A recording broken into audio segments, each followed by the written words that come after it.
Neil. Thanks, Roseanne. Can I say first of all thanks to the Morning Star for inviting us along this morning. These sessions are always very good, and we always get good contributions. I was also very pleased earlier in the year to host a meeting at the Scottish Parliament of the Morning Star and the relaunch of the paper. I think it's vital that people in here do all they can to get the paper out, increase circulation and continue its work.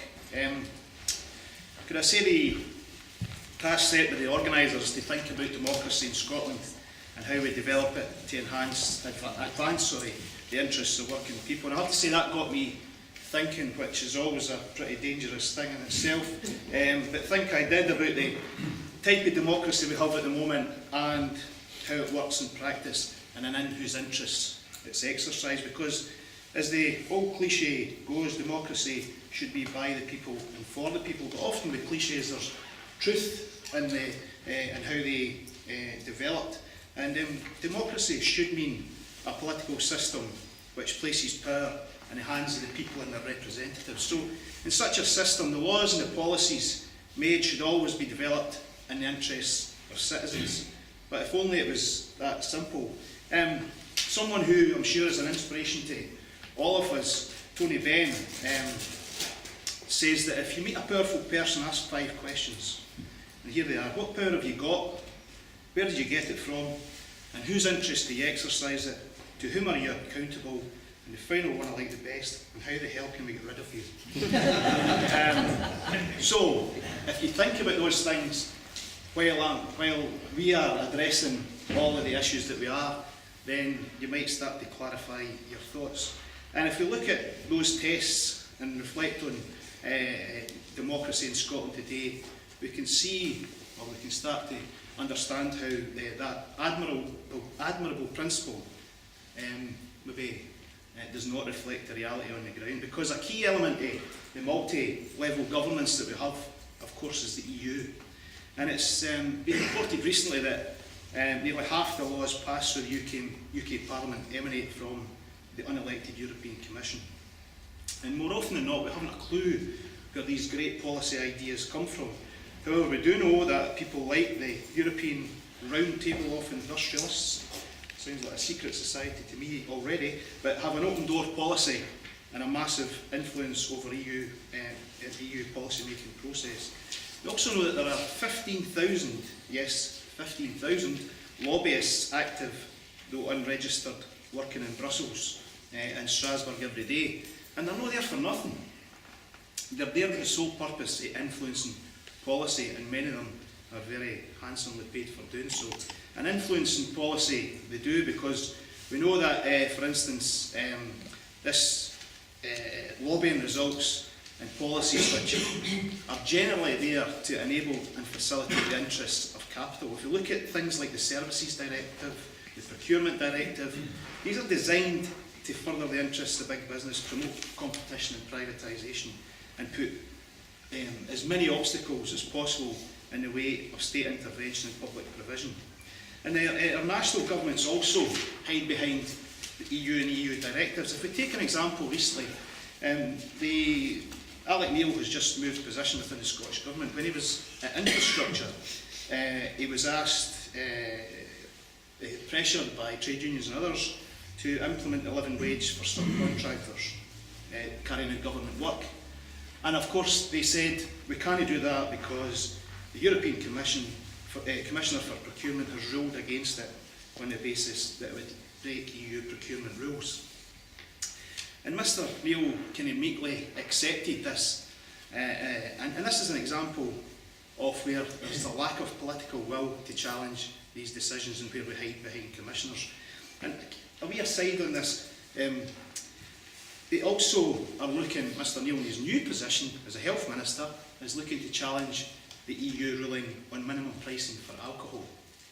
So if he can challenge their decision on minimum pricing, why can he not challenge their decision on the living wage?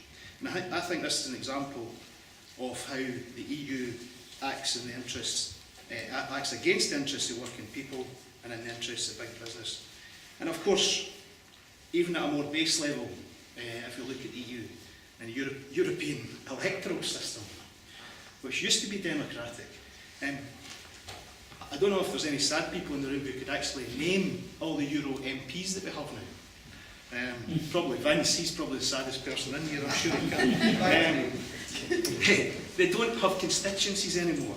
I don't know if they have such novel things as surgeries, or I don't know who they speak to. And there's little accountability. And you know, how democratic is the actual institution in which they sit? I mean, the Scottish Parliament was supposed to enhance democracy. It was intended, of course, to bring policy making closer to the people.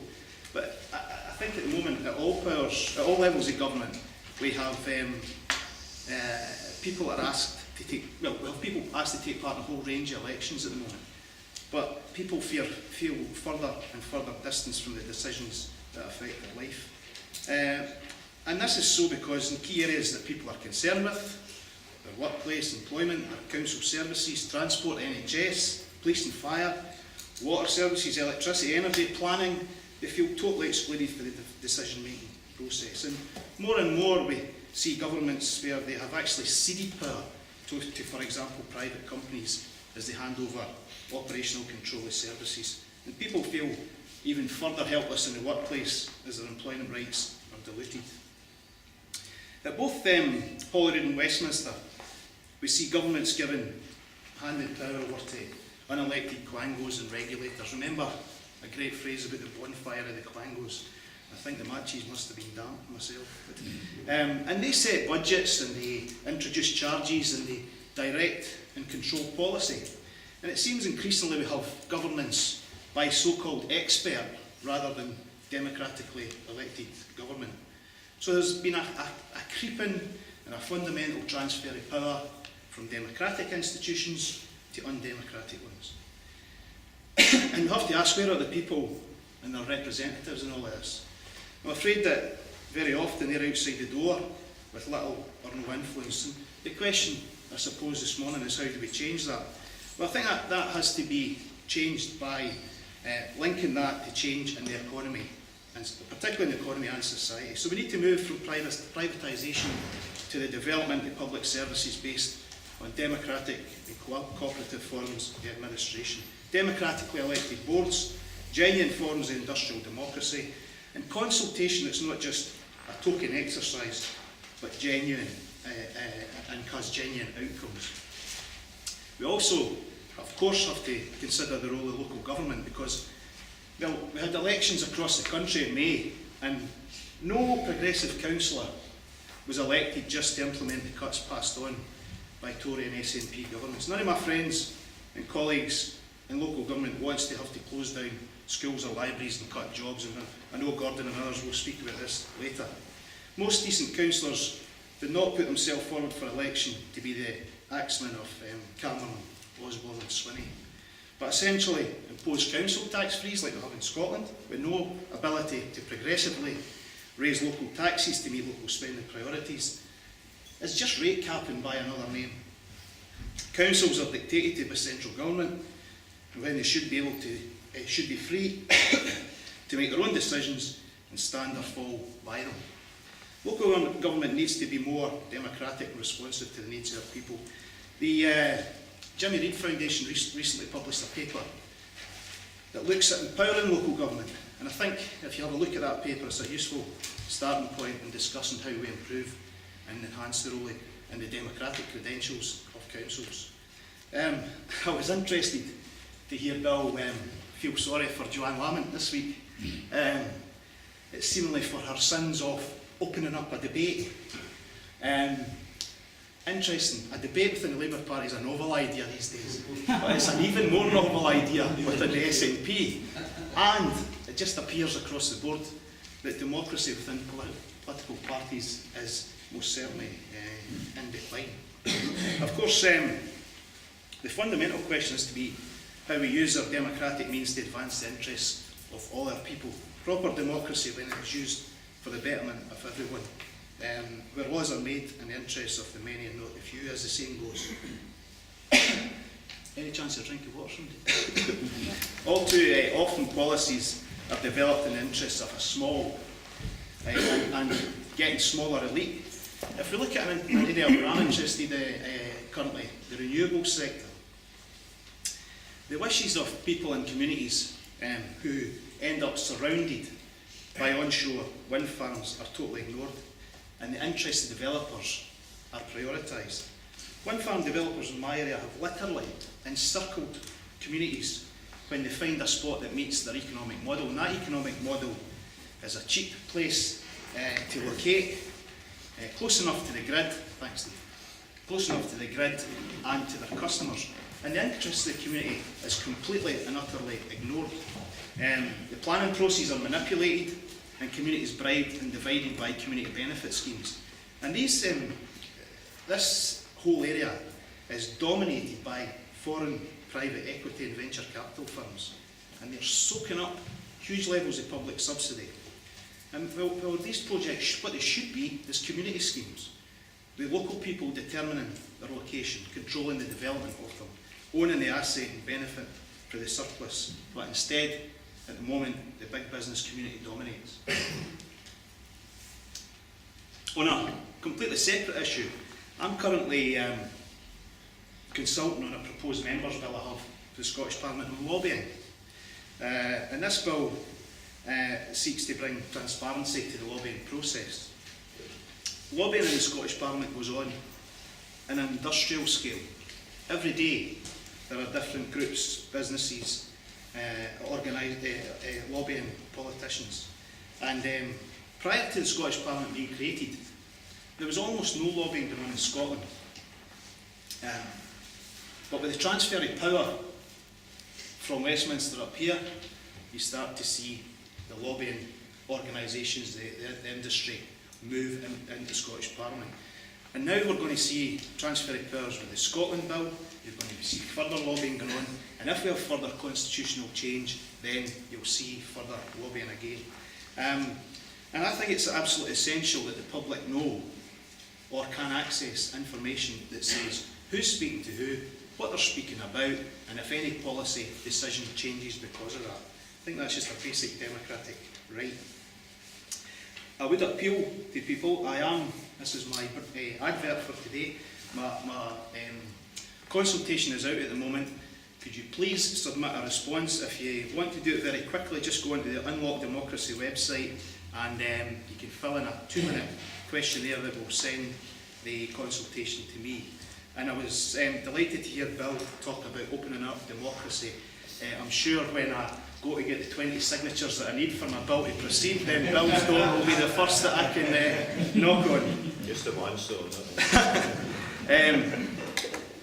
And as a kind of aside to that, I met with a group of people recently from the lobbying industry who will all remain nameless, even though I would like to tell you every one of their names. As part of the consultation, we had a question and answer session. And some of the attendees, the lobbyists, were very hostile to the bill, as I'm sure you can imagine, because they don't want MDs to shine a light on their activities. And I'll give you one example that will probably be relevant just now. They were talking about a situation that's very live at the moment. The Halls factory in West Lothians, just down the road from me, I probably know about 300 or 400 people who work in there. Massive factory that will devastate, the closure will just be devastating. And what they said was, let's say that, for example, that there's a situation like that, and I go in as a lobbyist on behalf of my clients to speak to government ministers.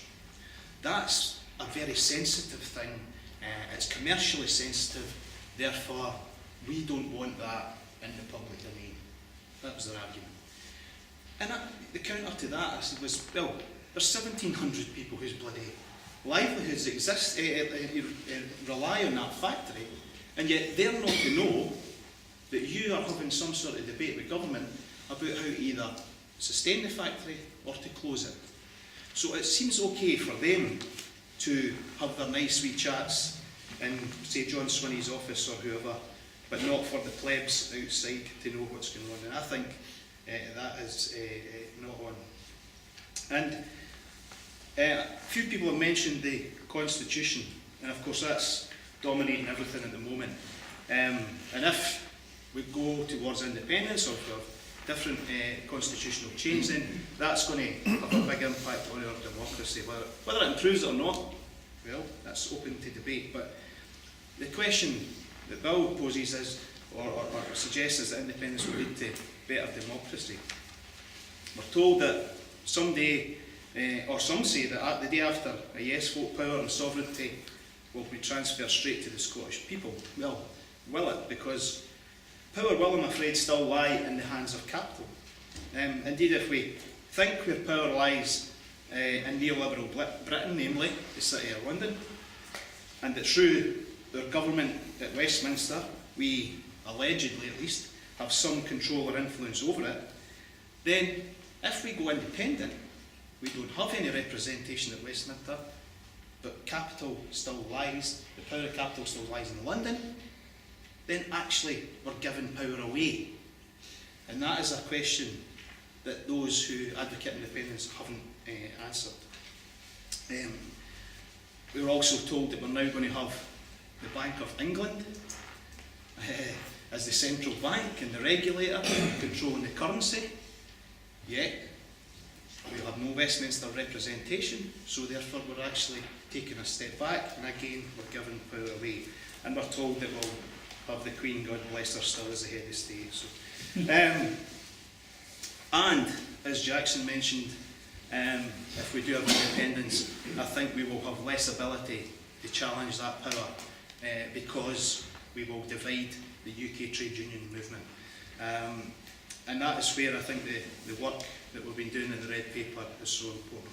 And I know Vince will have copies with him, or Pauline, please buy some and share it with your friends and comrades. So, as I've tried to show, the problem that we have in our democracy set up to assist the powerful economic interests, and I'm afraid too often not the mass of the people. People can vote for the preferred party or candidate, or too often now they choose not to vote at all, probably one of the most major things in our democracy. But what good is having the freedom to vote, but not the ability to buy a loaf of bread and have to resort to a food bank? If we look at the example of two countries, look at the example of the United States, where people are free to take part in a so-called multi-party system. Well, there's only really two parties, but it's a so-called multi-party system, and there are free elections, and they can vote for everybody, for the local dog catcher to the president.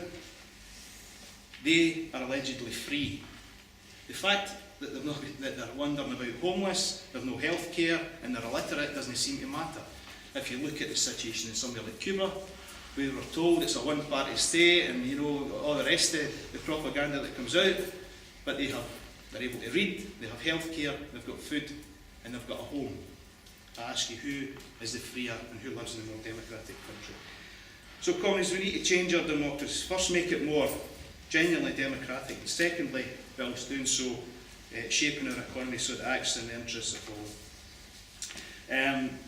I'll finish by, if I can find my list yet, giving you 10 or 11 items that I think could improve our democracy. If we free up local government to become political entities again and not managerialist boards, trade union and industrial reform, banking regulation, a respect for civil liberties, opposition to war and Trident, major EU reform and a referendum on the EU, abolish the bloody House of Lords and the monarchy, massive change in media regulation, and if we adopt the principles of the People's Charter and the Red Paper, I think we would be moving down the right route. Thanks.